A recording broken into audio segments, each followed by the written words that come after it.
Gak bisa kita itu menyembah Tuhan dalam kebenaran sambil menyimpan overthinking dan kecemasan. Karena kita gak bisa melayani dua Tuhan. Kalau kita melayani Yesus, maka garis besarnya adalah iman. Tapi kalau kita melayani kekhawatiran, kecemasan, garis besarnya adalah roh ketakutan. Gak bisa dicampur baur.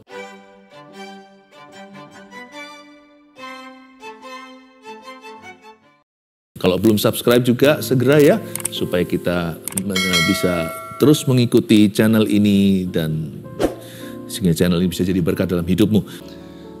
Saya merasakan ada banyak orang dibelenggu dengan roh kecemasan. Bukan roh jahat, tetapi itu sebuah patron pikiran. Karena itu saya berikan judul hari ini, judulnya agak keras karena ada kata bertobat di dalamnya, tapi memang sungguhan. Overthinking itu dosa, itu bukan sifat. Bertobat dari overthinking. Matius 6 ayat 25-34, ini adalah ayat-ayat yang banyak orang Kristen sudah tahu, anak-anak Tuhan tidak asing lagi. Jangan kamu khawatir itu. Coba saya bacakan dulu ayat 25 sampai ayat 34, oke? Karena itu aku berkata kepadamu, janganlah khawatir akan hidupmu, akan apa yang hendak kamu makan atau minum, dan janganlah khawatir pula akan tubuhmu, akan apa yang hendak kamu pakai. Bukankah hidup itu lebih penting daripada makanan, dan tubuh itu lebih penting daripada pakaian? Pandanglah burung-burung di langit yang tidak menabur dan tidak menuai, dan tidak mengumpulkan bekal dalam lumbung, namun diberi makan oleh Bapamu yang di sorga. Bukankah kamu jauh melebihi burung-burung itu? Siapakah di antara kamu yang karena kekhawatirannya dapat menambahkan sehasta saja pada jalan hidupnya? Dan mengapa kamu khawatir akan pakaian? Perhatikanlah bunga bakung di ladang yang tumbuh tanpa bekerja, tanpa memintal. Namun aku berkata kepadamu, Salomo dalam segala kemegahannya pun tidak berpakaian seindah salah satu dari bunga itu. Jadi jika demikian Allah mendandani rumput di ladang, dan yang hari ini ada besok dibuang ke dalam api, tidakkah ia akan terlebih lagi mendandani kamu, hai orang-orang yang kurang percaya? Sebab itu janganlah kamu khawatir dan berkata, apakah yang akan kami makan? Apakah yang akan kami minum? Apakah yang akan kami pakai? Semua itu dicari bangsa-bangsa yang tidak mengenal Allah. Akan tetapi Bapamu yang di sorga tahu bahwa kamu memerlukan semuanya itu. Tapi carilah dahulu kerajaan Allah dan kebenarannya, maka semuanya itu akan ditambahkan kepadamu. Sebab itu janganlah kamu khawatir akan hari besok, karena hari besok mempunyai kesusahannya sendiri. Kesusahan sehari cukuplah untuk sehari. Saya tantang Anda untuk berani berkata, cukup sudah, enough is enough. Cukup, aku cemas begini terus. Nanti kalau problema datang, kita cemas.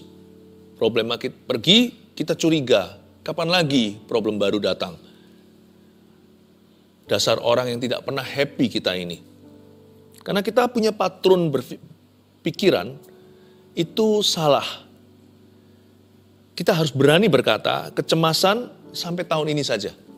Enough, cukup. Sekarang saya sudah bebas. Saya bebas oleh darah-darahnya anak domba Allah. Saya bebas dari jalur pikiran ini. Bahkan, tahukah Anda bahwa overthinking itu termasuk dosa? Kok bisa? Coba baca ayat 25. Karena itu aku berkata kepadamu, janganlah khawatir akan hidupmu. Ini kata-kata Yesus ya. Yesus itu firman. Apa yang Yesus katakan itu standar Allah. Dan Yesus berkata di sini, pakai kata jangan, berarti itu perintah. Itu bukan himbauan, itu bukan saran. Karena itu aku Yesus berkata kepadamu, pada murid-murid Yesus dan para pendengarnya. Janganlah khawatir akan hidupmu. Jangan kamu khawatir, burung di udara dia pelihara seperti lagu itu. Janganlah khawatir akan hidupmu. Lalu jangan khawatir apa lagi? Jangan khawatir apa yang hendak kau makan atau apa yang hendak kau minum. Jangan khawatir juga akan tubuhmu, apa yang hendak kamu pakai. Bukankah hidup itu lebih penting daripada makanan dan tubuh itu lebih penting daripada pakaian? Kekhawatiran itu nggak boleh diremehkan. overthinking, kecemasan. Karena orang yang cemas berlebihan, yang overthinking melulu, prioritas hidupnya pasti nggak betul. Karena itu Yesus di sini tegur, hidup itu kan lebih penting daripada makanan. Saya garis bawahi di Alkitab saya kata lebih penting. Berkali-kali lebih penting itu. Tubuh itu lebih penting daripada pakaian. Gak bisa kita itu menyembah Tuhan dalam kebenaran sambil menyimpan overthinking dan kecemasan. Karena kita gak bisa melayani dua Tuhan. Kalau kita melayani Yesus, maka garis besarnya adalah iman. Tapi kalau kita melayani kekhawatiran, kecemasan, garis besarnya adalah roh ketakutan. Nggak bisa dicampur baur. Air dan minyak nggak bisa bersatu. Apalagi Tuhan sudah berkata, jangan khawatir akan apapun juga. Kalau kamu khawatir, hatimu nggak benar. Nggak bisa menyembah Tuhan dalam roh dan kebenaran. Karena orang yang khawatir, pasti terbolak-balik. Dolak-dalik yang namanya definisi penting. Bukankah kamu lebih penting daripada makanan itu? Hidupmu itu, tubuhmu lebih penting daripada pakaian. Tapi orang yang khawatir mementingkan pakaian. Padahal pakaian itu bukan keinginan, sah-sah aja sih. Karena pakaian dalam konteks orang yang khawatir seringkali adalah kebutuhan. Makanan juga sama. Bagaimana kalau kita kepepet? Gimana kalau kita terjepit? Gimana kalau kita terpojokkan oleh keadaan? Bolehkah kita khawatir? Boleh sih boleh. Tapi apa gunanya? Karena Alkitab mengatakan, tadi yang ayat yang kita baca, siapa sih yang dengan khawatir menambah sahasta pada hidupnya? Tuhan itu melarang dengan keras. Jangan kamu khawatir, seperti dikasih tanda seru berkali-kali. Karena kecenderungan kita itu selalu mengkhawatirkan segala sesuatu. Tuhan bilang, kalau kamu mau menyembah aku dengan benar, dalam roh dan kebenaran pula, kamu tidak boleh overthinking. Pandanglah burung-burung di langit, ayat 26. Yang tidak menaburkan dan tidak menuai. Yang tidak mengumpulkan bekal dalam lumbung namun diberi makan oleh Bapamu di sorga. Bukankah kamu jauh melebihi burung-burung itu? Siapakah di antara kamu yang karena kekhawatirannya dapat menambahkan sehasta saja pada jalan hidupnya, ayat 27. Perintah jangan kamu khawatir itu sangat fungsional. Gimana Tuhan bisa bicara kepada kita? Kalau hati kita panik sendiri, kalau pikiran kita kacau balau. Yang seringkali kita katakan bahwa kita tidak bisa mendengar suara Tuhan itu gak tentu betul loh. Kemungkinan besar Tuhan sudah berbicara, tapi Anda dan saya yang tidak mendengarkan karena kalut pikiran. Makanya Tuhan tuh berkata begini dalam ayat Alkitab. Tuhan berkata, tenanglah, ini aku, jangan takut. Waktu murid-muridnya panik sendiri, itu di atas lautan Danau Galilea. Yesus berjalan di atas air menghampiri mereka untuk tolong mereka. Tapi mereka berkata, ini hantu. Tuhan berkata, tenang. Kalau kamu nggak tenang, Tuhan akan kira-kira kamu hantu nanti. Jangan-jangan hantu dikira Tuhan. Ketakutanmu dikira nanti inilah realita yang akan terjadi. Nanti tidak akan bisa berpikiran lurus. Dan selalu tidak akan bertemu dengan rencana Yesus. Tuhan berkata dengan jelas di sini, kamu nggak bisa khawatir dan menambah sehasta. Kamu harus putuskan hari ini mau overthinking atau belajar beriman. Mau manjakan perasaan kecemasan atau mau lawan. Dari sini kita tahu dari perintah Yesus jangan khawatir. Berarti siapa melanggar ini, berarti melanggar perintah Tuhan. Sekalipun ini bukan 10 perintah Allah, karena 10 perintah Allah tidak ada salah satunya berbunyi, jangan kamu khawatir. Tapi ini perintah Yesus, sama saja. Jadi siapa yang melanggar ini, melanggar firman. Siapa yang khawatir berarti berdosa. Aduh Pastor Philip, kok berat ya vonisnya. Iya, kita harus tahu dulu supaya kita bisa lawan dia. Kalau kita nggak tahu sesuatu itu penyakit di tubuh kita kan nggak dikasih obat, bahkan nggak ke dokter pula. Waktu kita menyadari bahwa badan kita mengirimkan sebuah sinyal, ada yang nggak beres dengan jantungku, atau ada yang nggak beres dengan pandangan mataku, kok kabur. Ada yang tidak beres dengan pendengaran telinga saya. Kenapa kok bunyi nging begini? Dan ini constantly atau secara konsisten. Kalau kita tidak bisa menyadari bahwa ini adalah sakit penyakit atau sesuatu yang perlu ditanggapi secara serius, kita bisa lengah dan membiarkan itu terjadi lalu nanti terlambat diobati. Orang menganggap overthinking itu normal. It's not, my friend. It is not normal. Tidak normal. Jangan dijadikan standar normalmu. Jangan dijadikan new normalmu. Sebab itu bukan dari ciptaan Allah. Overthinking itu keluar dari jalan hidup yang salah. Minimal jalan pikirannya. Cara dia berpikir itu loh nggak betul. Disitulah akhirnya roh jahat menjajah. Bukan kesurupan memang, tapi seperti ditindih. Orang ditindih waktu tidur ya kan? Ada yang ngalami begitu. Ini ditindih waktu bangun. Hatinya itu ditekan. Seperti ada kuasa kegelapan yang menekanmu 24 jam sehari, 7 hari seminggu. Ini nggak betul. Dan Tuhan sangat-sangat tegas soal kekhawatiran. Dia nggak pakai kalimat begini.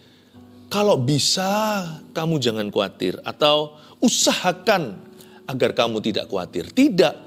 Tuhan berkata dengan jelas hitam di atas putih, jangan khawatir, janganlah kamu khawatir akan hidupmu. Kenapa? Karena Tuhan tahu di ayat yang kita baca tadi tentang menambah sehasta, barang siapa khawatir, itu bukan hanya merugikan orang lain, dia juga merugikan dirinya.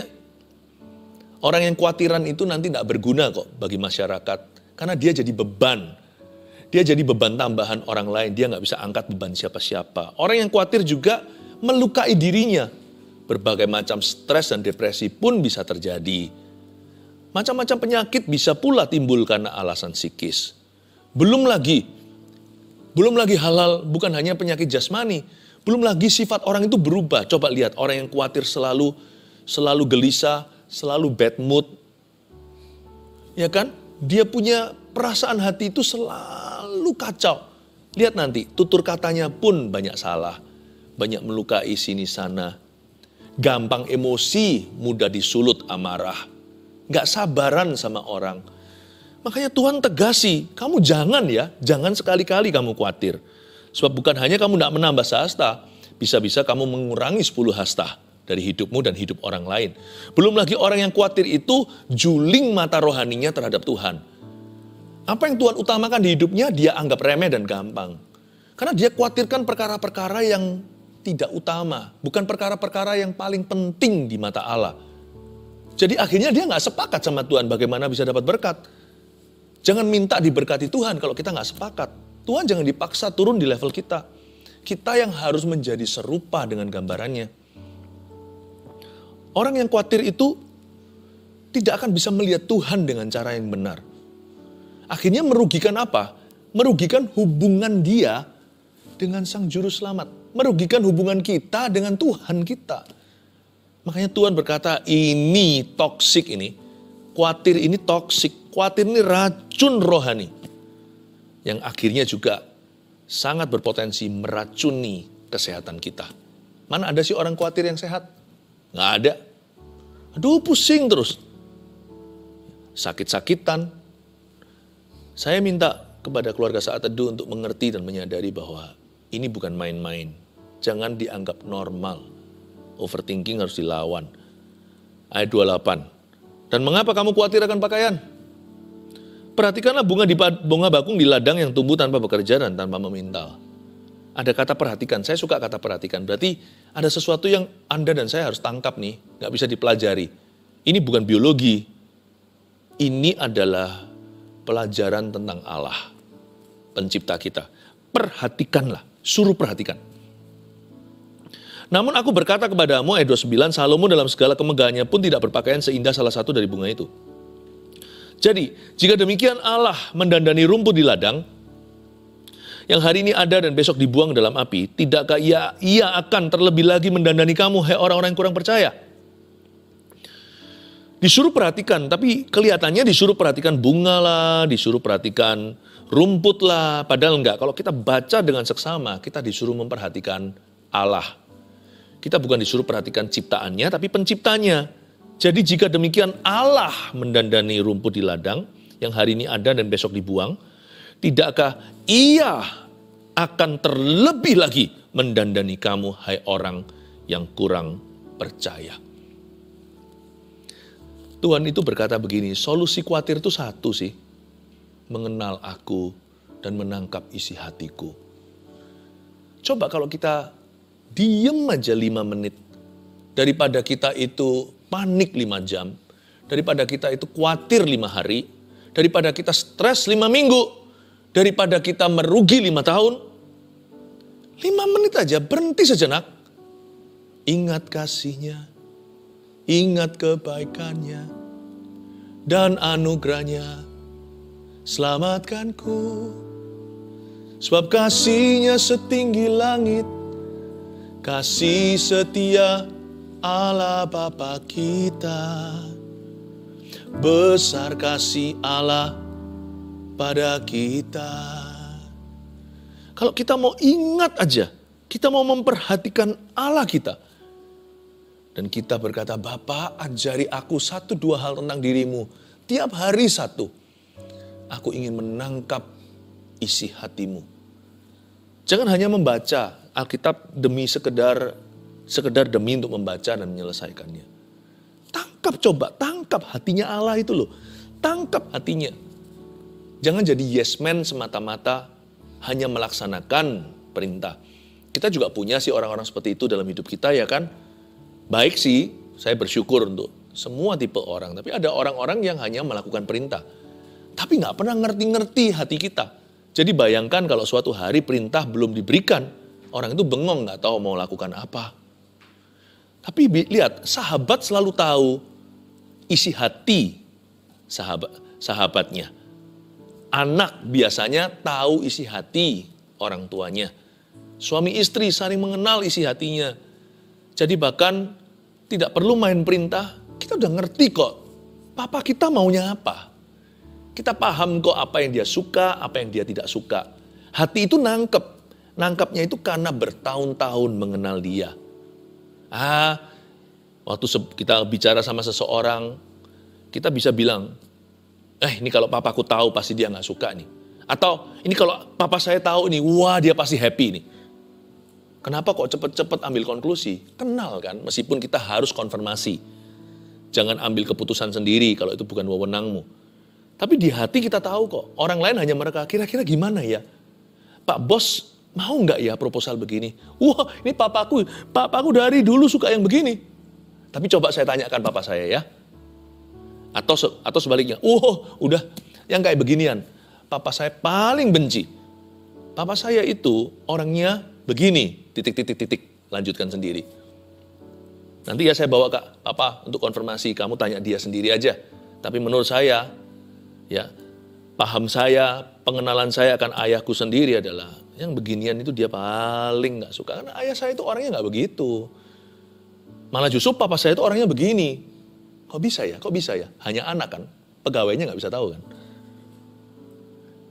Atau orang tangan kanan yang bisa kenal. Disuruh perhatikanlah. Bukan rumput di ladang, bukan bunga di padang. Perhatikanlah Allah. Tidakkah Ia akan terlebih lagi mendandani kamu? Kalau kita tahu isi hati wataknya Tuhan. Bapak itu tidak mikir investasi. Bayangin, itu bunga di padang dihiasi. Rumput juga, hijaunya kayak begitu. Besoknya dia layu dan dibuang orang ke dalam api. Atau dia tersengat dengan sang surya matahari. Itu aja sehari saja. 1 siang aja untuk dinikmati, itu pun banyak orang gak menikmati dengan matanya karena hanya lalu lalang saja. Bapak kasih full house. Bukan karena Bapak berkata, apa ya returnnya ya? Apa kembaliannya untuk aku? Aku dapat apa dari ini? Bapak kalau memberkati itu gak pakai embel-embel. Kalau aku berkati kamu, nanti kamu harus melayani aku. Kalau aku berkati kamu harus memberi persembahan. Gak ada. Makanya saya juga gak pernah kok sama Tuhan itu kasih janji-janji, Tuhan kalau engkau berkati gini, saya jauhkan yang gitu-gituan. Karena saya kenal watak bapak saya. Dengar baik-baik ya, papa saya ya, bapak rohani, bapak saya di dalam sorga. Bapak segala roh, kata Ibrani. My Father in heaven. Orangnya gini, saya beritahu ya sekarang. Dia itu kalau memberi tanpa pamrih. Kasih ibu itu terinspirasi atau diambil dari kasih Bapa di sorga. Tak mau kembali, hanya memberi. Bapa itu kalau ngasih, meskipun cuma 1 hari, besok hangus, dia tetap memberikan yang terbaik. Karena memang itu sifatnya. Dia maha murah. Bukan murahan, maha murah hati. Dia maha memberi. Nah kalau begitu kita punya Bapa, kenapa kita ketakutan? Kenapa kita overthinking seolah-olah Tuhan itu akan menjegurkan, seolah-olah Tuhan akan menceburkan, seolah-olah Tuhan itu akan melukai, seolah-olah Tuhan itu akan merugikan, seolah-olah Tuhan itu hendak mengambil sesuatu, seolah-olah Tuhan itu jual mahal, seolah-olah Tuhan itu lebih senang bilang tidak sama kita, supaya mendidik kita daripada berkata iya dan memanjakan kita. Tuhan tidak pernah memanjakan, I know. Tapi jangan pakai alasan mendidik. Dia adalah pendidik yang paling tinggi. Berarti dia jahat. Berarti dia itu keras. Bukan hanya ketegasan Tuhan saja yang patut kita pelajari. Tangkap isi hatinya, dia murah hati. Kalau kita tahu Bapa seperti apa yang kita sembah dan punya, niscaya pastilah semakin hari, semakin sedikit kekhawatiran di dalam hati. Setiap bulan, semakin berkurang itu kecemasan. Dan setiap tahun, overthinking tidak lagi menjadi gaya hidup di dalam hidup kita. Haleluya. Ayat 31. Sebab itu janganlah kamu khawatir dan berkata, apakah akan kami makan, apakah yang akan kami minum, apakah yang akan kami pakai. Semua itu dicari bangsa-bangsa yang tidak mengenal Allah. Akan tetapi Bapamu yang di sorga tahu bahwa kamu memerlukan semuanya itu. Ayat 32 ini bagus sekali. Kalau kamu khawatir terus ya nanti lama-lama hidupmu akan mengejar sesuatu yang gak jelas. Kalau overthinking itu dibiarkan, lama-lama nanti kita terbiasa mencari apa yang dicari oleh bangsa-bangsa yang tidak mengenal Allah. Kita perlu satu kepastian, perlu sebuah jaminan, perlu sebuah garansi. Kita akhirnya mencari-cari apa yang bangsa yang tidak mengenal Allah mencarinya. Akan tetapi Bapamu yang di sorga, lihat pandang dia. Kita punya Bapa seperti itu yang kita sembah dan punya. Wow, bukankah kalau kita punya Bapa yang demikian, overthinking gak punya tempat dalam jiwa kita. Diganti apa ya overthinking anaknya ya? Diganti rasa syukur gimana? Diganti pengakuan iman bagaimana? Lebih baik bukan? Gak ada ruang. Gak ada tempat. Hatiku full house. Hatiku full praise. Hatiku full faith. Hatiku full thanksgiving.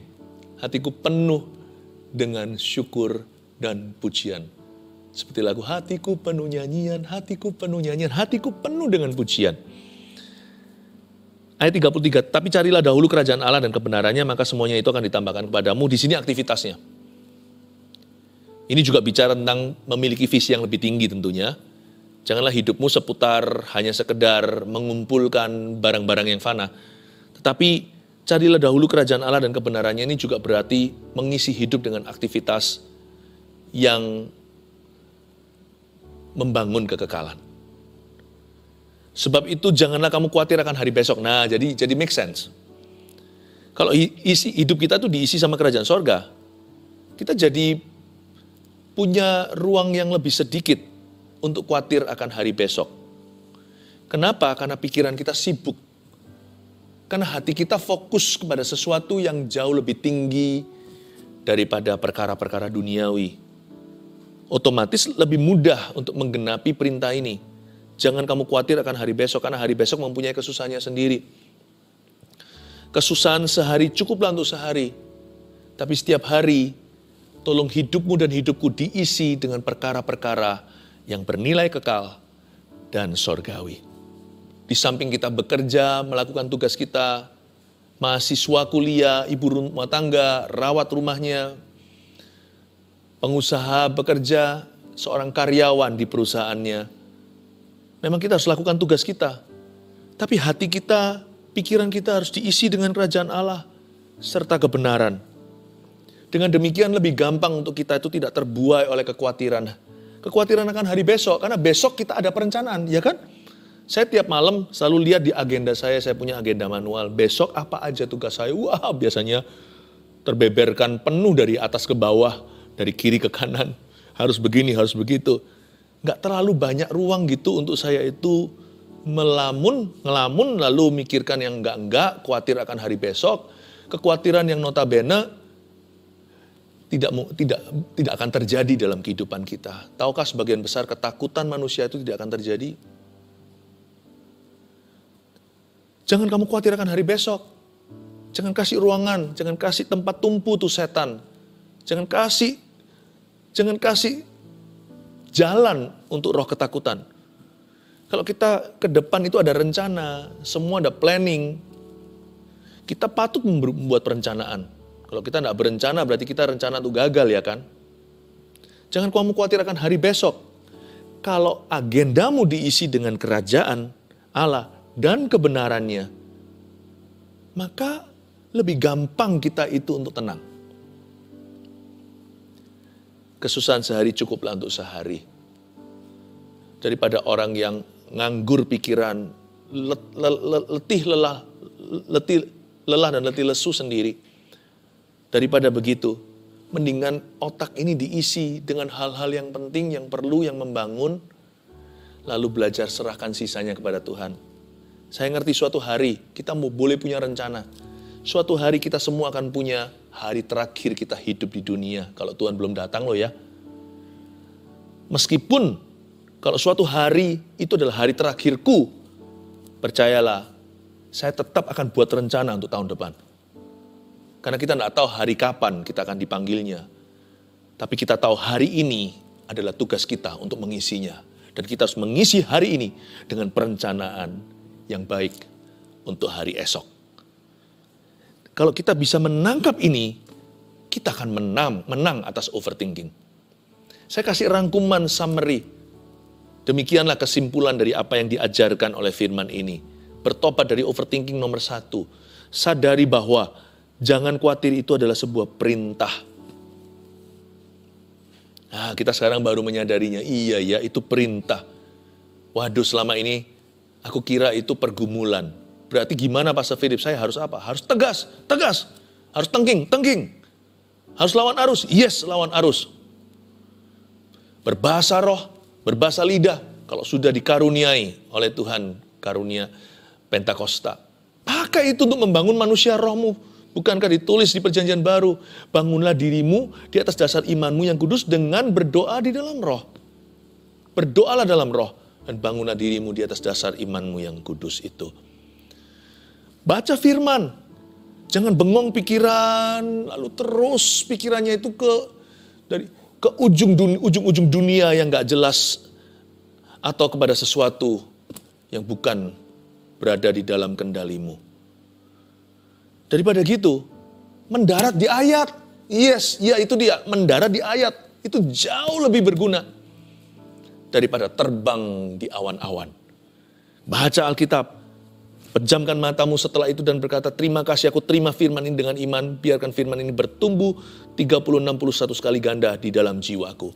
Begitu, lawan keluarga Saat Teduh, sadari bahwa jangan khawatir itu adalah sebuah perintah. 2, perkuat hubungan dengan Bapa, lalu tangkap isi hatinya.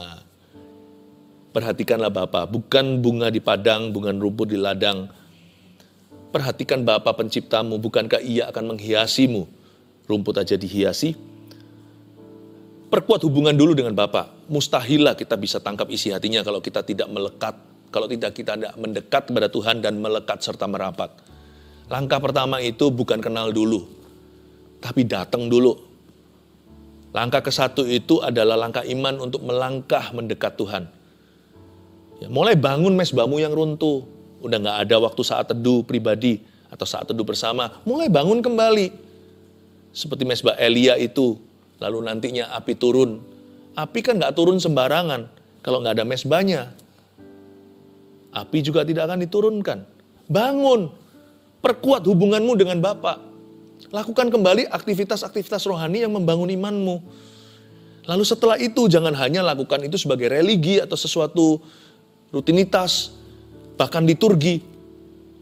Setelah Anda merapat, mendekat pada Tuhan, usahakan untuk tangkap isi hatinya seperti kalau di dalam kelas gitu ya, guru lagi berceramah atau mengajarkan matematika, fisika, atau bahasa Inggris, atau bahasa Indonesia. Anda jangan tertidur, jangan juga melamun, jangan gambar-gambar yang gak jelas, dengan tangan yang sudah siap di laptopnya, atau zaman dulu pensil dan buku tulisnya. Catat, perhatikan, seksama, tangkap sesuatu, jangan hanya dapatkan hasil akhirnya, tapi coba temukan rumusnya. Kok bisa begitu ya? Kok bisa begitu ya? Kok bisa hasilnya begini? Dari mana itu? Coba bisa terima isinya.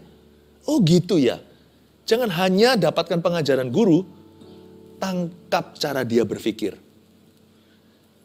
Coba tangkap cara dia berhitung. Kok bisa begitu?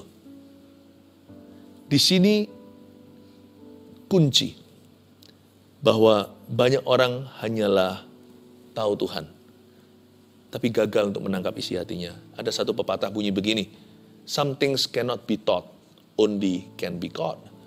Ada hal tertentu yang gak bisa diajarkan, tapi harus ditangkap. Karena itu saya berdoa supaya Anda menangkap isi hati Allah. Yang ketiga, isi hidup dengan aktivitas kerajaan sorga seperti misi dan pelayanan. Ini bukan berarti hanya misi dan pelayanan saja loh ya, lalu gak bekerja, gak kuliah, gak sekolah, lalu semua nilainya buruk, pekerjaannya juga terbengkelai. Jangan lakukan itu, hidup harus seimbang. Tetapi setelah kita bekerja sebaik-baiknya, sekolah sebaik-baiknya, lakukan tanggung jawab kita, isilah hidupmu juga dengan aktivitas kerajaan sorga, seperti misi dan pelayanan. Karena hal-hal itu akan membantu kita untuk tidak fokus pada diri sendiri. Itu membantu kita. Belum lagi ada nilai kekal dalam aktivitas-aktivitas tersebut. Sangat membantu kita untuk bisa fokus pada Yesus dan fokus pada orang lain. Lama-lama, tanpa kita sadari, kita sembuh sendiri dari overthinking itu. Kalau hidupmu terisi dengan apa? Diisi dengan aktivitas kerajaan sorga, seperti pelayanan, seperti misi. Dalam hidup saya, dan hidup banyak jemaat Mawar Siaran saya gembalakan, yang membantu kita nggak overthinking, tapi selalu higher thinking. Bukan cemas, tapi memikirkan perkara lebih tinggi adalah visi mendirikan 1000 gereja lokal yang kuat, dengan 1 juta murid Kristus. Kita hidup untuk itu. Dan karena itu kita tidak pernah fokus kepada perkara-perkara yang sementara. I pray, saya berdoa Anda menang dari overthinking. Haleluya. Saya ingin untuk Anda melakukan satu hal. Tuliskan overthinking apa? Tulis begini. Saya overthinking tentang isi sendiri. Lalu mari saya ajak kita bawa itu ke mezbah doa. Mezbah Tuhan saat ini kita sama-sama doa sepakat. Sembelih lembu itu. Sembelih itu di atas mezbahnya. Lembu kekhawatiranmu itu. Jadikan itu korban persembahan yang wangi untuk Tuhan. Lalu ganti iman. Api akan turun dari sorga seperti atas mezbah Elia. Api itulah kekuatan Roh Kudus untuk Anda percaya. Tuliskan, saya overthinking tentang, tulis di sana. Dan jangan diobok-obok lagi. Jangan dipancing lagi overthinking itu. Sejak Anda sembeli di situ, lembu itu sudah mati. Sekarang milik Yesus, kita korbankan di mezbah Tuhan. Bisa ya? Ulurkan tangan sekarang ke depan, kita berdoa dulu. Tuhan Yesus, hamba berdoa, aku patahkan semua roh kecemasan, kegelisahan. Ya Tuhan, overthinking ini. Mulai sekarang kami menyadari bahwa ini adalah dosa. Sekalipun tidak tertera dalam 10 perintah Allah, ternyata ini belenggu dosa. Aku tolak dalam nama Yesus. Aku lawan arus untuk percaya Yesus. Hamba-Mu ya Tuhan membawa semua persembahan dan korban daripada jemaat berupa kekhawatiran yang diserahkan pada Tuhan. Kami bawa ke hadapan-Mu Tuhan, terimalah sebagai korban persembahan petang wangi-wangian. Terimalah ya Tuhan. as a sweet fragrance. Ya Tuhan, sebagai korban yang harum di hadapan-Mu, gantikan dengan iman ya Tuhan, di mana dulu ada kecemasan. Turunkan api Roh Kudus, kekuatan yang baru. Untuk mulai hari ini belajar berjalan dalam percayanya. Untuk belajar beriman. Dan untuk mengalami damai sejahtera. Dalam nama Yesus. Letakkan tanganmu. Ada satu orang yang saya lihat tangannya eksima. Itu sakit kulitnya. Tapi biasanya Anda juga alami itu saat-saat asma. Ketika turun yang namanya kekebalan tubuhmu ketika kurang sehat. Tapi ada satu hal yang manusia tidak bisa lihat ketika Anda ke dokter untuk periksa adalah hatimu yang seringkali cemas. Hal-hal itu Tuhan angkat.